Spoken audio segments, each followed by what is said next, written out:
Hola, somos estudiantes de Contaduría Pública de la Uniminuto y hoy hablaremos sobre la estructura administrativa y financiera del Estado colombiano, gestión presupuestal. Para presentar las 5 reformas que se escogieron, se debe saber el objetivo de la descentralización. La descentralización es el proceso de dispersar funciones, poderes, personas o cosas fuera de una ubicación u autoridad central. El principal objetivo de la descentralización es el de mejorar la presentación de servicios por el sector público y de elevar el nivel de vida de los ciudadanos. Entre ellas encontramos del artículo 281 de la Constitución Política de 1991 se generó la Ley 24 de 1992 en el cual se reglamentó la Defensoría del Pueblo, el cual se crea con la necesidad de velar por la promoción, el ejercicio y la divulgación de los derechos humanos. Acto Legislativo número 001 de 2017, por el cual se reglamenta la JEP, la cual nace como un sistema de verdad, justicia, reparación y no repetición, y se crea como parte de la medida de reparación integral para la construcción de paz y garantía. El siguiente es el acto legislativo, la ley 106 de 1996, del cual se derivó el decreto 1142 de 1999, en el cual se determina la organización y funcionamiento de la Auditoría General de la República, cuya función es la de vigilar la gestión fiscal y no hace parte de ninguna rama de poder político. En la Constitución Política de 1991, en el artículo 130, el cual reglamenta la Comisión Nacional del Servicio Civil, la cual es responsable de la administración y vigilancia de las carreras. De igual manera, es un organismo que da garantía de vigencia de principio de mérito en el empleo público y el cual ha tenido modificaciones en la Ley 909 de 2004 y el Decreto 3232 de 2004. Pues esta reforma ya que da orden a la responsabilidad de la administración de la carrera administrativa y permite que el ser jurisdicción de una sola entidad su funcionamiento sea de mejor manera y funcionamiento. Y por último tenemos la Ley 270 de 1996, la cual está estatutada en la Administración de Justicia, y a su vez la Ley 497 de 1999 se crearían los jueces de paz. Con el fin de buscar soluciones de forma integral, pacífica de los conflictos comunitarios o particulares. Las ramas del poder público. En el año 1991 se promulgó la Constitución de la República de Colombia, en donde quedó definida la estructura del Estado en 3 ramas del poder, que son la rama ejecutiva, la rama legislativa y la rama judicial. En estas 3 ramas del poder público encontramos en la rama ejecutiva la presidencia, gobernaciones y alcaldías. En la rama legislativa, el Congreso. La rama judicial, Corte Constitucional, Corte Suprema de Justicia, Consejo Superior de la Judicatura, Consejo del Estado y la Fiscalía General de la Nación. También encontramos allí los organismos del Estado. Entre ellos están los organismos de control. Dentro de ellos encontramos la Procuraduría General de la Nación, la Defensoría del Pueblo, la Contraloría General de la República. En la organización electoral encontramos el Consejo Nacional Electoral, la Registraduría Nacional del Estado Civil, y en otros encontramos como el Banco de la República, la Comisión Nacional de Televisión y la Comisión Nacional del Servicio Civil. En el decreto 111 de 1996, en el artículo 3, habla sobre la cobertura del estatuto. Consta de 2 niveles. Un primer nivel corresponde al presupuesto general de la nación, compuesto por los presupuestos de los establecimientos públicos del orden nacional y el presupuesto nacional. Como podemos ver, por ejemplo, en el presupuesto nacional comprende las ramas legislativas, judicial y ejecutiva.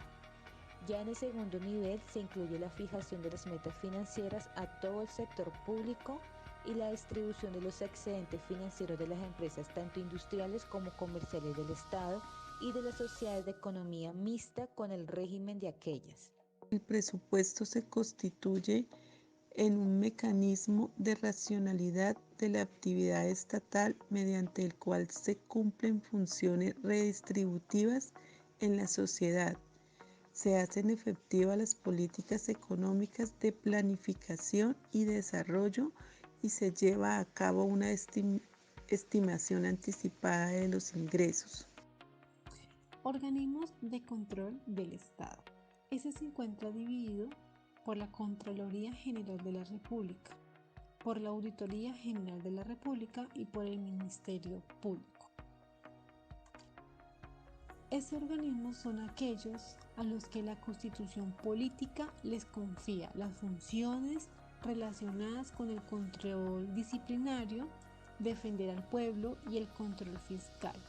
No están adscritos ni vinculados a las ramas del poder público. Contraloría General de la República. Es un organismo de carácter técnico con una autonomía administrativa y presupuestal. Adicional, encontramos el Fondo Bienestar Social de la Contraloría. Este es un ente con personería jurídica, autonomía administrativa y presupuesto propio. Algunos órganos de asesoría y coordinación se encuentran la Junta de Licitaciones de Adquisiciones, la Comisión Personal, el Comité Directivo, el Comité de Control Interno y el Consejo Superior de Carrera Administrativa. Luego vamos a hablar sobre la Auditoría General de la República. Su función es ejercer la vigilancia de la gestión fiscal de los organismos de control señalados en el artículo 2. Entre los órganos de la asesoría y coordinación encontramos el Comité de Coordinación del Sistema de Control Interno y Comisión del Personal. Por consiguiente, vamos a hablar sobre el Ministerio Público. Este está a cargo de la Procuraduría General de la Nación. Como función, tiene vigilar el cumplimiento del ordenamiento jurídico en general y de las decisiones judiciales.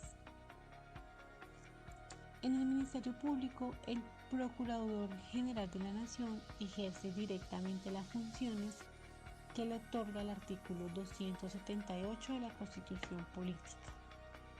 Adicional está el Instituto de Estudios del Ministerio Público, que esta es una unidad administrativa especial de carácter académico. Y por último encontramos la Defensoría del Pueblo, la que se encarga de los derechos humanos en el marco del Estado social. De acuerdo a la Ley 617 de 2020, en el desarrollo del artículo 302 de la Constitución Política, teniendo en cuenta su capacidad de gestión administrativa y fiscal, se establecen las siguientes categorías: la categoría especial, primera categoría, segunda categoría, tercera categoría y cuarta categoría.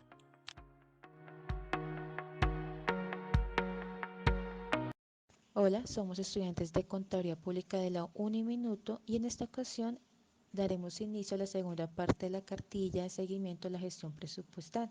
Haremos referencia a las directrices y a los participantes del proceso de planeación del Estado colombiano.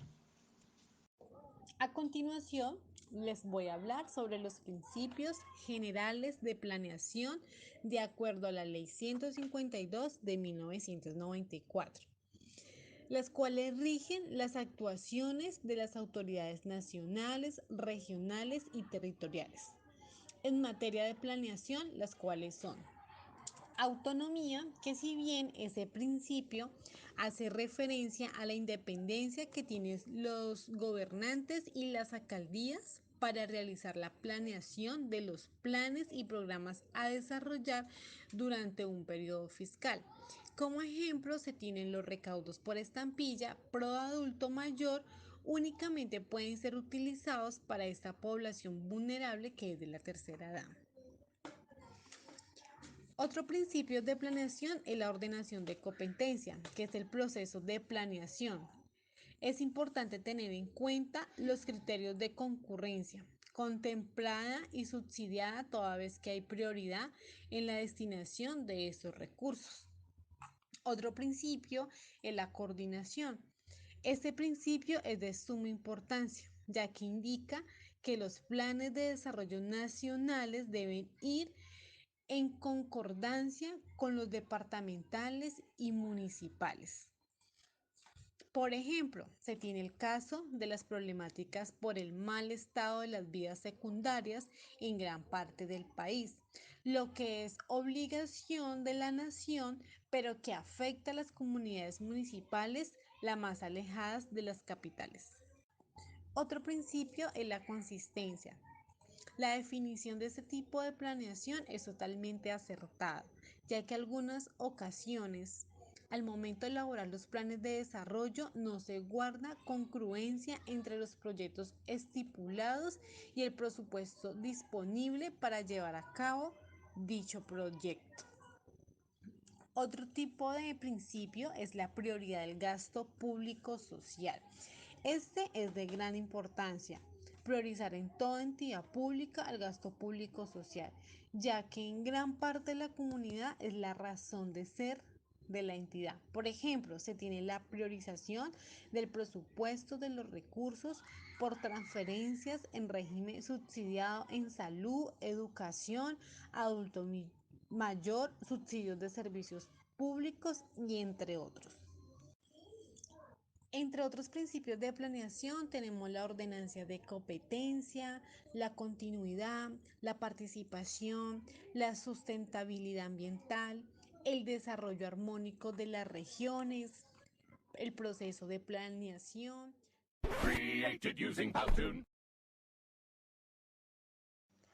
Bueno, a continuación explicaré en forma detallada del rol que asume cada uno de los actores que forman parte de las autoridades e instancias nacionales de planeación. Según lo establecido la Ley 152 de 1994 y el Departamento Nacional de Planeación, las autoridades de planeación nacional son el presidente de la República, máximo orientador de la planeación nacional.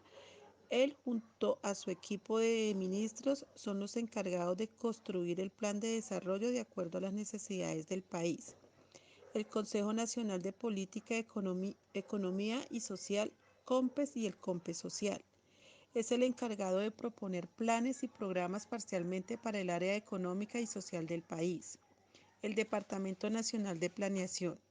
Ejerce la Secretaría del COMPES y asimismo desarrolla las orientaciones de planificación impartidas por el Presidente de la República. El Ministerio de Hacienda y Crédito Público. Este vela por la consistencia de los aspectos presupuestales del plan con las leyes anuales de presupuesto. El Congreso de la República, ya que es el encargado de retomar las leyes cuando se estime necesario en el pro del cumplimiento al Plan de Desarrollo Estructurado. El Consejo Nacional de Planeación está conformado por personas representantes de diferentes sectores de la economía.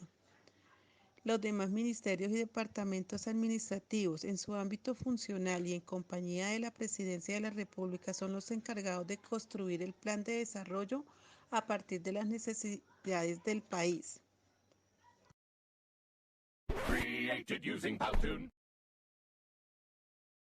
A continuación voy a hablar acerca del Plan Nacional de Desarrollo, el Plan Departamental de Desarrollo y el Plan Municipal de Desarrollo de la actual vigencia de dichos.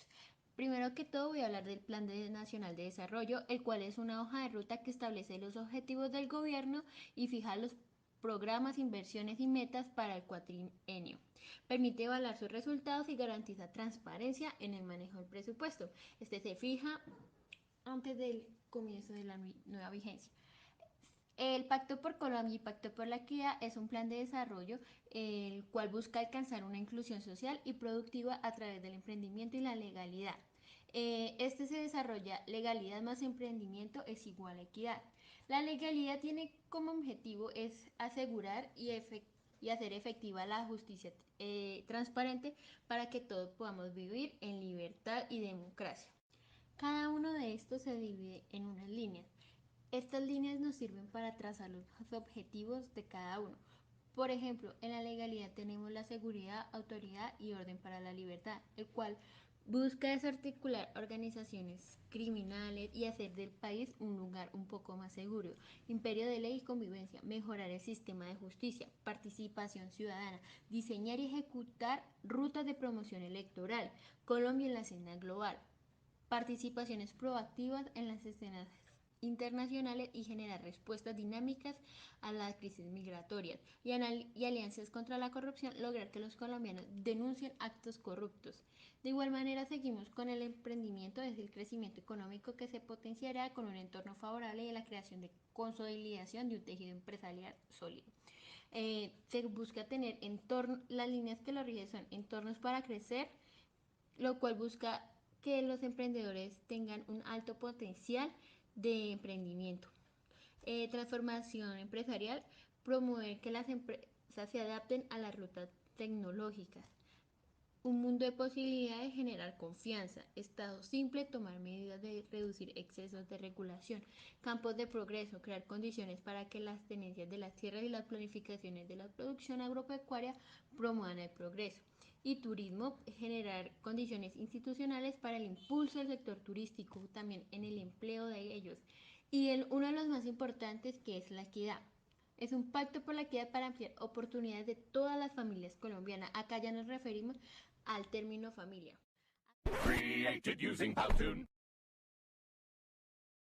Continuamos con los pactos transversales, el cual es un pacto por sostenibilidad que busca consolidar acciones que permitan un equilibrio entre la conservación y la producción, de forma tal que la riqueza natural del país sea apropiada como un activo estratégico de la nación. Como ejemplos tenemos la sostenibilidad, construcción de paz, transformación, ciencia, tecnología, equidad de oportunidades, descentralización, equidad para las mujeres, inclusión de las personas con discapacidad, recursos minero-energéticos, protección y promoción de nuestra cultura, gestión pública, transporte y logística y calidad en los servicios públicos. Continuamos con el Plan Territorial de Desarrollo, el cual nos muestra que también es una hoja de ruta que establece los objetivos del gobierno y fija los programas para el periodo que van a durar, que son los 4 años. Estos también se rigen por pilares que buscan que haya equidad, competitividad, gobernabilidad, oportunidad de tierras, equidad en las bienestar, sostenibilidad ambiental, y además de eso busca que en el Tolima haya un gobierno de unidad, paz y reconciliación. Esos son los objetivos, busca que el Tolima, mediante el Plan Nacional de Desarrollo, siga esos lineamientos y los adapte a su departamento. Luego sigue el de la ciudad de Ibagué, que es el Plan Municipal de Desarrollo Ibagué Vibra, como ya vamos conociendo. Este plan busca consolidar Ibagué como una ciudad humano sostenible, reconocida por recuperar la confianza de la ciudadanía en las acciones del Estado a través del aprovechamiento de sus potenciales culturales y artísticas, teniendo así modelos de inclusión social, equitativa, unida, justo y con desarrollo poblacional. Este tiene 4 enfoques: el enfoque sociocultural, económico y productivo, el enfoque de la seguridad y además de esto el ambiental y el del ecosistema, teniendo en cuenta que nosotros somos una potencia para avanzar en el tema de ambiental y ecosistema, porque podemos avanzar en aguas potables, saneamientos básicos y conservación ambiental.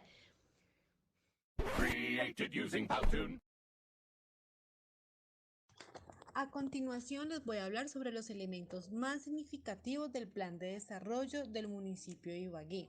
Entre ellos encontramos los fundamentos de lineamientos del gobierno y el diagnóstico institucional, que corresponde a la primera etapa del proceso de formulación, donde a partir de la propuesta plasmada, el programa de gobierno, se deben definir las líneas estratégicas que orientan la gestión del municipio o el departamento en los próximos 4 años.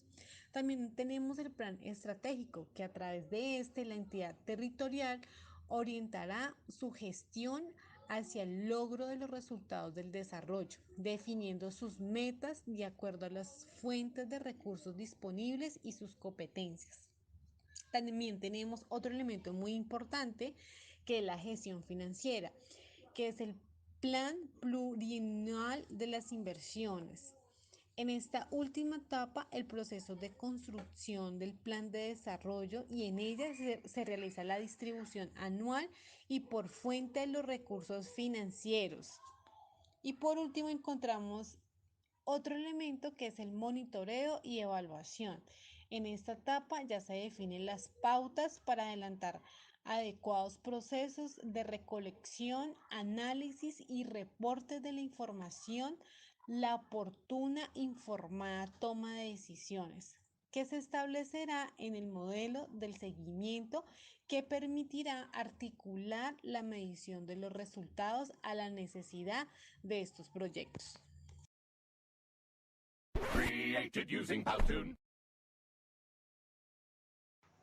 A continuación explicaré la forma en la cual, de acuerdo con el ordenamiento territorial, se encuentra organizada la nación, resaltando los elementos que, a mi juicio, consideré más relevantes.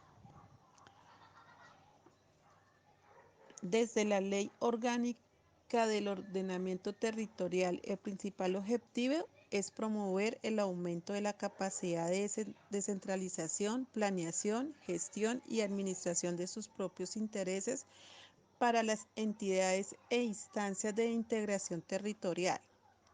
Los elementos que a mi juicio con mayor importancia son los siguientes. La coordinación. Las entidades territoriales se articulan con las autoridades nacionales y regionales con el propósito especial de garantizar los derechos fundamentales de los ciudadanos como los individuos, los derechos colectivos y del medio ambiente establecidos en la Constitución Política. Otro fue la subsidiariedad. La nación, las entidades territoriales y los esquemas de integración territorial apoyan en forma transitoria y parcial en el ejercicio de sus competencias las entidades de menor categoría fiscal, desarrollo económico y social dentro del mismo ámbito de la jurisdicción territorial. La complementariedad. Para complementar o perfeccionar la prestación de servicios a su cargo y el desarrollo de proyectos regionales, las entidades territoriales podrán utilizar mecanismos como los de asociación, delegación y o convenios. Y por último, la eficiencia. La nación, las entidades territoriales y los esquemas de integración territoriales garantizarán que el uso de los recursos públicos y las inversiones que se realicen en su territorio produzcan los mayores beneficios sociales, económicos y ambientales.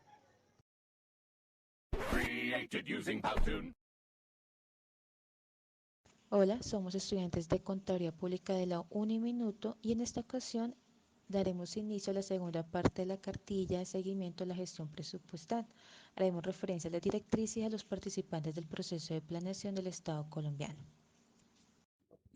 A continuación, les voy a hablar sobre los proyectos o las estrategias contempladas en el Plan de Desarrollo Municipal. Entre ellas encontramos, primera, dimensión Ibagué sociocultural. Segunda, dimensión Ibagué económica y productiva. Tercera, dimensión Ibagué ambiental y ecosistemático. Y por último, encontramos la dimensión de Ibagué, nuestro compromiso institucional. A continuación se va a hablar acerca de cómo se está desarrollando el plan de desarrollo departamental de acuerdo a la Agenda General de Competitividad. Este se está desarrollando de acuerdo a los lineamientos que ya se venían hablando acerca de la educación básica y media, el mercado laboral, la sostenibilidad ambiental y la infraestructura. En la educación básica y media, según se ven las estadísticas, es una rama en la cual se ha desempeñado bien, puesto que su puntaje y posición arrojan que han sido de cumplimiento y se espera que estos sean de mejor progreso en el año siguiente. En el mercado laboral se toma en cuenta que la densidad empresarial no es significativa, lo cual no muestra que este punto se haya aún cumplido y de igual manera no cumple las expectativas. La sostenibilidad ambiental es uno de los mayores retos que presenta, puesto que si bien está en la agenda de desarrollo, no tiene un respaldo clave y en el cumplimiento del mismo se ha manifestado de forma no positiva a los ojos de las personas.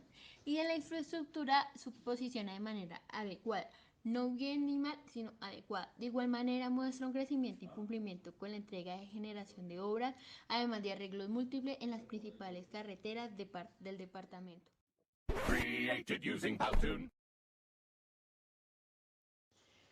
En esta pregunta se proponen alternativas de solución o mejoramiento para los proyectos o las estrategias de nuestra Colombia.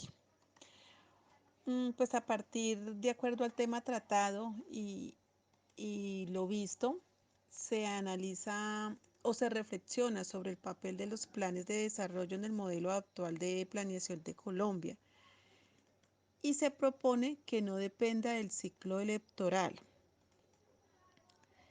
Se evidencia también la existencia de instrumentos de planeación centralistas y jerárquicos, cuya expresión es el Plan Nacional de Desarrollo. Se incide en la elaboración de los planes de desarrollo subnacionales.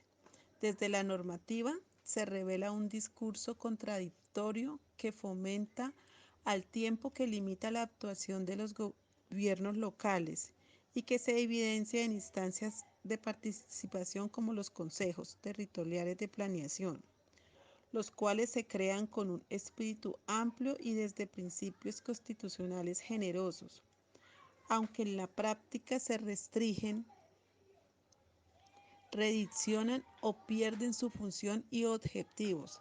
En contraste, se propone que el proceso planificador porta desde lo local y se articule hacia arriba, sintonizándose con los niveles departamental y nacional.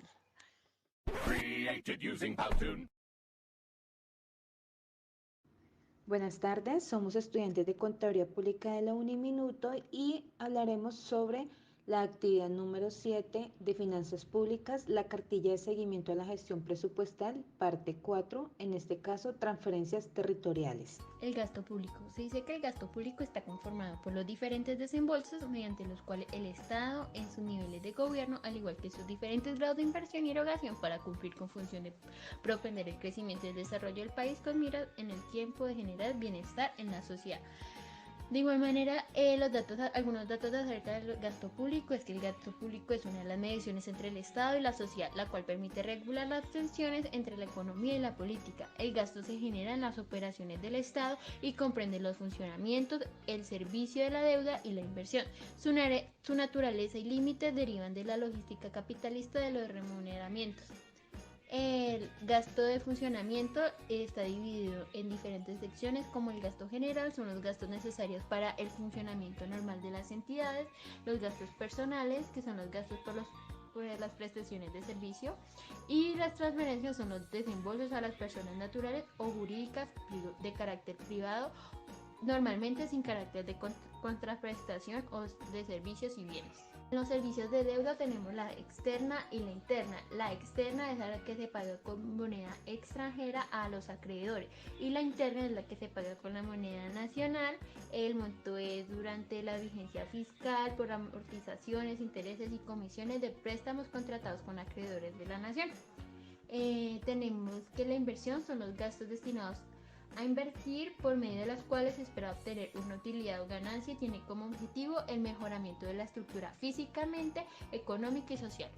El gasto público es el monto total de los pagos que se causan durante la vigencia fiscal por amortizaciones. Los límites del gasto para los departamentos, los gastos de funcionamiento de las entidades territoriales deben financiarse con sus ingresos corrientes de libre destinación, de tal manera que estos sean suficientes para atender sus obligaciones comentes, provisionales pasivo, prestacional y pensional y financiar al menos parcialmente la inversión pública autónoma de la misma.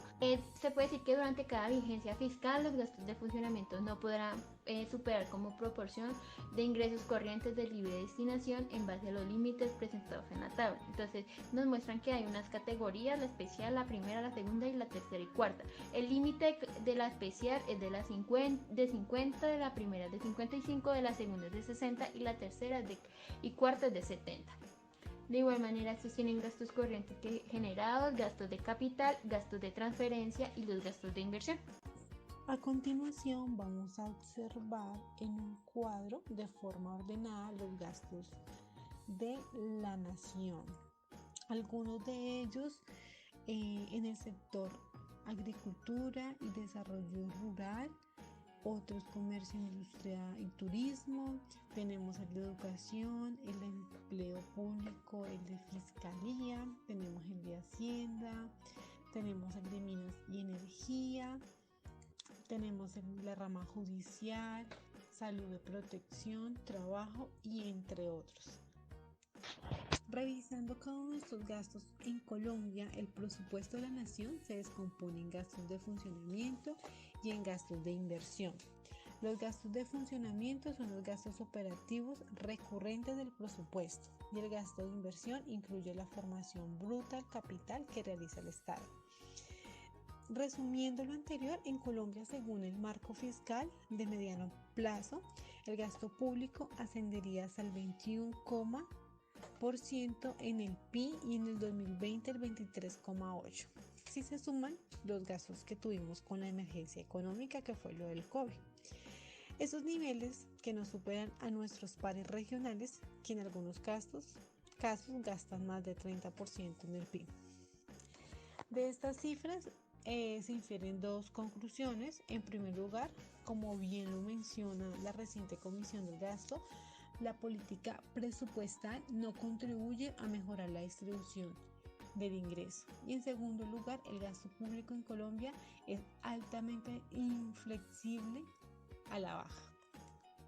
En el siguiente gráfico vamos a dar un resumen de forma detallada sobre los gastos del departamento asignado por las dos últimas vigencias fiscales, efectuando el respectivo análisis sobre el comportamiento observado. Como podemos contemplar, los gastos son proyectados de acuerdo a las políticas del plan de desarrollo, son invertidos en salud, son el 94.65%, en educación el 66.75%, en inclusión el 67.60%, en deporte el 71.36% y en la mujer el 81.01%. En la vigencia del 2021 también se encuentra la inversión en el campo con el 45.01%. A continuación hablaré de algunas entidades que se ha tenido contrato con el Estado. Entre ellas tenemos la Registraduría Nacional, el Fondo Nacional de Vivienda, el Departamento de Planeación, el Fondo de Adaptación, el Fondo Nacional de la Vivienda, el Ministerio de Salud y Protección Social de Gestión General, tenemos el Ministerio de Educación Nacional, la Agencia Nacional de Infraestructura, el Ministerio de Educación Nacional, Gestión General, entre otras. Y desde el marco normativo y metodológico se logra demostrar que el éxito de la interpretación de estos pliegos de contratación, que son elementales de las buenas prácticas precontractuales, se componen de las verificaciones tanto jurídicas como técnicas y financieras. Sin embargo, el análisis meticuloso radica fundamentalmente en la exigencia financieras del proponente junto con la experiencia del equipo de trabajo, ya que permiten estimar el comportamiento tanto económico, el grado de responsabilidad y el conocimiento relacionado con el objeto de contratar, y que a su vez proporciona reconocer la idoneidad del oferente. El presente análisis es la estructura y la composición de la deuda pública de Ibagué 2020. Antes de hablar de esta deuda pública, vamos a contextualizarlos de nuestra ciudad de Ibagué. La ciudad de Ibagué es el centro urbano más grande del departamento del Tolima. En el 2020 tiene 541.100 habitantes y ocupa el 12º lugar al nivel nacional en la población. En la urbe tiene asiento los 3 poderes públicos de la orden departamental. El casco urbano en la ciudad se divide políticamente en 13 comunas, que incluye una gran cantidad de barrios, y su zona rural es más de 17 corregimientos, 144 veredas y 14 inspecciones de policía. Ya hablando un poco de la ciudad de Ibagué, vamos a hacer un breve análisis de la composición de la deuda pública. En el 2020 el municipio no obtuvo desembolsos de crédito y realizó amortizaciones por casi 20 millones, cerrando la vigencia con un saldo de deuda pública de 112.537 millones. Durante el primer semestre del 2021 recibió desembolsos de 10 millones y amortizó alrededor de 7.500 millones, con lo cual el saldo se situó en 110 millones. El 27 de mayo de 2020, Fitch Ratings afirmó que las calificaciones nacionales de largo y corto plazo del municipio de Ibagué tienen en cuenta las situaciones del estrés económico como consecuencia de la contingencia internacional derivada del coronavirus. Además, refleja la expectativa de Fitch de que Ibagué preservará un desempeño presupuestario estable en la deuda adecuada.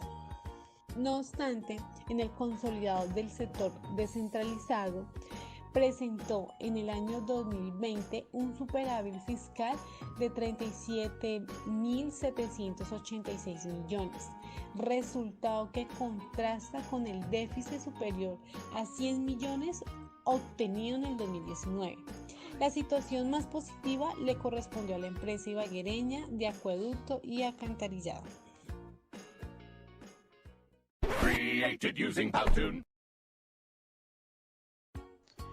En el siguiente trabajo podrán apreciar los diferentes factores relacionados con la deuda pública.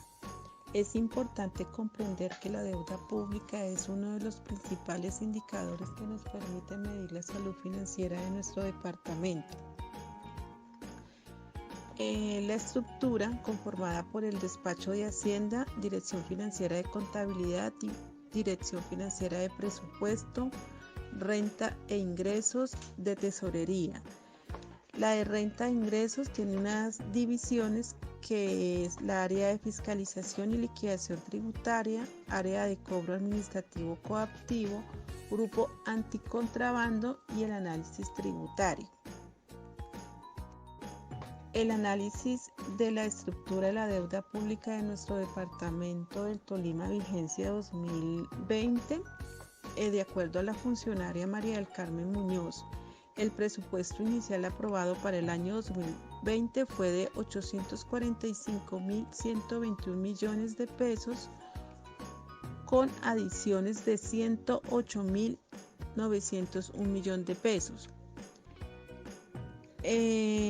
Para un aforo definitivo al mes de abril del 2020 fue de 927.925 millones de pesos. Cabe resaltar que el presupuesto al mes de abril era de 287.224 millones de pesos, equivalente al 31% del presupuesto definitivo, con una variación positiva del 69% en comparación con la vigencia del 2019.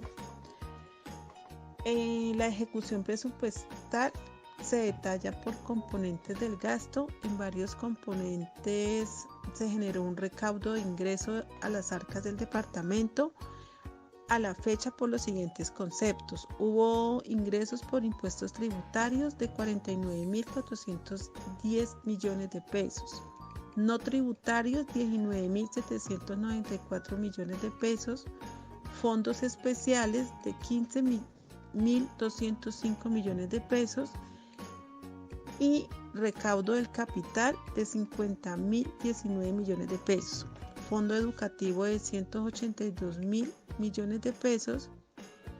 El fondo de salud tuvo 27.839 millones de pesos para un total de 344.691 millones de pesos, para un porcentaje de ejecución del 37% que obtuvo esos ingresos para la vigencia del 2020 en nuestro departamento. Análisis del sector público descentralizado. Se dice que el sector público descentralizado son todas aquellas personas morales creadas por ley, estudiadas por el Poder Ejecutivo, en el cual su fin debe ser la prestación de servicio público y social. ¿Qué es el balance fiscal del sector descentralizado? Es el balance corresponde al resultados obtenidos, sea este en el déficit o superávit de la diferencia entre los ingresos y los gastos que registran los sectores, encargados de la implementación del desarrollo fijado por el gobierno central. En estos figuran la seguridad social, el fondo de ahorro y la estabilización petrolera, la FAE, el sector eléctrico, los establecimientos públicos de Agencia Nacional, entre otros. De este modo, se puede decir que el análisis según el PIB de los sectores descentralizados muestra que la seguridad social tuvo un aumento del 0,1% gracias a los restos nacionales. De igual manera, las empresas a nivel local no presentaron un PIB y en las regiones locales, de acuerdo a lo que se presenta, el FAE no tuvo una mejoría. En el análisis del sector público descentralizado, la seguridad social jugó un papel significativo puesto que aumentó de un año al otro. De igual manera, el FAEP, también conocido como los sectores como el Fondo de Ahorro y Estabilización Petrolera, pues tuvo una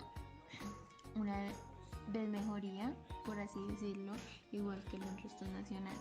De igual manera, el FAE jugó un papel significativo en las regiones, en el sector regionales y locales, siendo este pues una de las pocas mejoras que tuvo el sector público descentralizado. Modelo estándar del control interno.